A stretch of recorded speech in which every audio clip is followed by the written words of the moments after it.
രാവിലെ കൊച്ചിനെ സ്കൂളിലൊക്കെ വിട്ടിട്ട് ഇനിയിപ്പോൾ നമ്മുടെ പരിപാടി കുക്കിംഗ് കേട്ടോ. അപ്പം കുക്കിങ്ങിനായിട്ട് ഇച്ചിരി മീൻ വാങ്ങിക്കാൻ ഇവിടെ നേരെ കവലയ്ക്ക് ഇറങ്ങിയതാണ്. കവല മീൻകട ചെന്നപ്പോഴത്തേക്ക് 5 പൈസയ്ക്ക് കൊള്ളാമെന്ന് ഒരു മീനുമില്ല. എല്ലാ മീനും വെളുത്ത് കിടക്കുന്നു. ചുമന്ന കളറുള്ള മീൻ വരെ വെളുത്ത് കിടക്കുന്നു. അത് കഴിഞ്ഞ് അടുത്ത കടയിൽ പോയി അവിടെ അത് തന്നെ അവസ്ഥ. ഏറ്റവും അവസാനം ഇച്ചിരി വിളമീൻ കിട്ടി. ആ വിളമീൻ അവിടുത്തെ ചേച്ചി കൊണ്ട് വെട്ടിച്ച് വാങ്ങിച്ചുകൊണ്ട് വന്ന് നേരെ കറി വെക്കുക, ഇച്ചിരി വറക്കുകയും കൂടെ ചെയ്യാനുള്ള പരിപാടിയിലാണ്. കഴുകി റെഡിയാക്കി മസാലയൊക്കെ പുരട്ടി വെച്ച് വറക്കാൻ വേണ്ടിയിട്ട്. എന്നാൽ പിന്നെ ഇച്ചിരി കറിയും കൂടെ വെച്ചേക്കാന്നിട്ട് 5 മീൻ എടുത്ത് കറിയും കൂടെ വെക്കുവാണ്. അതിലുള്ള സാധനങ്ങളെല്ലാം റെഡിയാക്കി ഇഞ്ചിയും വെളുത്തുള്ളി പേസ്റ്റും എല്ലാം ഇട്ട് ഒന്ന് വഴറ്റി അതിന്റെ മസാലയൊക്കെ ഒന്ന് റെഡിയാക്കിയിട്ട് നേരെ മീൻകറി വെക്കാം. നല്ല അടിപൊളി കോട്ടയം സ്റ്റൈൽ മീൻകറി വെക്കുന്നത്. അതിനായിട്ടുള്ള സാധനങ്ങളെല്ലാം റെഡിയാക്കി എല്ലാം മൂത്ത് വന്ന് കഴിഞ്ഞപ്പോഴത്തേക്ക് വെള്ളം ഒഴിച്ച് തിളപ്പിച്ച് നമ്മുടെ കഷ്ണം എല്ലാം കൂടെ അതിൻ്റെ അകത്ത് ഇട്ട് കൊടുക്കുവാണ്. അത് കഴിഞ്ഞ് അത് തിളയ്ക്കുന്ന സമയം കൊണ്ട് നമുക്ക് മീൻ മറക്കാം. ഒരു ഇച്ചിരി കിഴങ്ങ് മെഴുക്കുവരട്ടിയും വെക്കണമെന്നുണ്ടെങ്കിൽ ഇരിക്കുന്നു. അപ്പം നേരെ മീൻ മറക്കാൻ വേണ്ടിയിട്ടുള്ള വെക്കുവാണ്. ആ കൂട്ടത്തിൽ തന്നെ നമ്മൾ കിഴങ്ങോടെ മെഴുക്കുവരട്ടി വെക്കാൻ വേണ്ടി വെച്ചു. അപ്പോൾ ഇതെല്ലാം കഴിഞ്ഞപ്പോഴത്തേക്ക് ചോറ് വിളമ്പുവാണ്. ചോറ് വിളമ്പാൻ വേണ്ടി തലവസ്ഥ ഇച്ചിരി ഉളുത്തിയിലുണ്ടായിരുന്നു. അതും എടുത്ത് നമ്മുടെ അടിപൊളി മീൻകറി, കോട്ടയം സ്റ്റൈൽ മീൻകറി, അതിൻ്റെ ചാറും എല്ലാം കൂടെ കോരി അങ്ങോട്ട് ഒഴിച്ച് ചോറുണ്ണാൻ പോവാണ്. അടിപൊളി മീൻ വറുത്തതാണ് കേട്ടോ.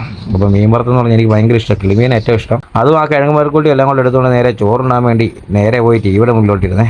അവിടെ നിന്ന് ചുമ്മാ സമയം നോക്കിവിടെ 12 മണി ആയതുള്ളൂ. പിന്നെ കൊതിയും വിശപ്പും എല്ലാം കൂടെ വന്ന് കഴിഞ്ഞപ്പോഴത്തേക്കും ഉണ്ടാക്കാവുന്നതുകൊണ്ട് നേരെ ഉണ്ണുക. ഏതായാലും വിളമ്പി പോയല്ലോ, ഉണ്ണണമല്ലോ. അത് കഴിഞ്ഞ് വാടിച്ച് നോക്കി ചോറും ഉണ്ട്. നല്ല അടിപൊളി മീൻ വറുത്തായിരുന്നു. അത് മുള്ളു പോലും ബാക്കി വെക്കാതെ കഴിച്ച്. അത് കഴിഞ്ഞപ്പോഴത്തേക്ക് എരിക്കാൻ തുടങ്ങി. അതിൽ ഓടി നടന്നപ്പോഴത്തേക്ക് കൊച്ചിൻ്റെ ദിൽക്കുഷിരിപ്പുണ്ടായിരുന്നു. അതും എടുത്ത് തിന്നുകൊണ്ട് ഈ ഒരു ഇരിപ്പ.